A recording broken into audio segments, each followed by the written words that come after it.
Glory to Jesus Christ. Slava Jesu Christum. This is always one of the most difficult gospels for me because it hits very, very close to home. This is a challenging one for me. I'm one of those personalities who always like to pay his bills ahead of time. Make sure you have insurance for everything. Check the tire pressures. Make sure your oil's taken care of in your car. Make sure of all these little problems ahead of time so you don't have problems later. Then I became a Boy Scout leader. I was a Boy Scout leader for 20 years. What's the motto of the Boy Scouts? Be prepared. That didn't help. That didn't help a bit. So I have to look at this gospel every time and say, okay, it's talking to me. Stop worrying about what's going to happen.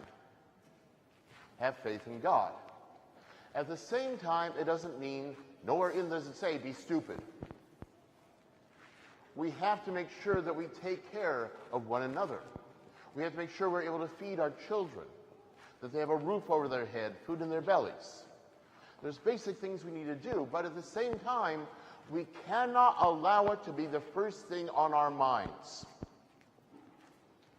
If you don't keep your eye on the prize, you're very easy to be distracted by other things. You have to remember what your primary goal in this life is, to have a relationship with Jesus Christ, grow closer and closer to Him. And through that, we are saved. Through Jesus Christ's glory and the grace that He pours out on us. Not from our actions, not from anything we do, but from His love that's poured out on us. We have to keep our eyes on Him. And it's too easy to let secondary things take precedence. Like Scripture says, you cannot serve two masters, God or money. And unfortunately in our culture today, far too often, the second one is the one that people are following. They're more worried about what's in their bank account than worried about what's the condition of their soul.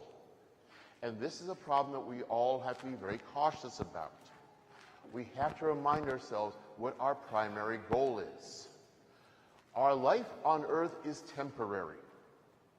We're only here for a very short time.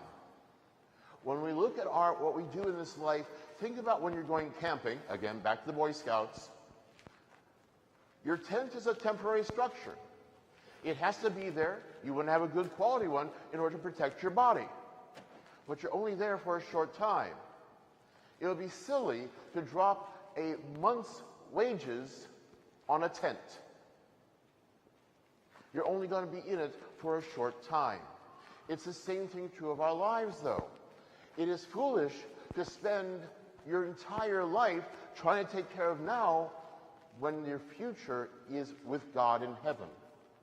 We have to remind ourselves what our primary goal is. What are we here to do? We're here for a short time. And through that activity, what are we supposed to do? Well, what does Scripture tell us? To love our neighbor. To take care of those who are given us to need. To follow as the Sermon on the Mount, says, and more especially as they say in the sermon dealing with the sheep and the goats. Feed the hungry. Visit the sick. Visit those in prison. Take care of those who are given us to care for. By that we show our love that is poured out by us from God, and that love we show to one another. That has to be our primary goal. Our spiritual life growing closer and closer to God. If we do that, all the rest of it falls into place. But we have to remind ourselves always, what is the primary goal? If we do that and truly open our hearts to it, then we're worthy to say, glory to Jesus Christ.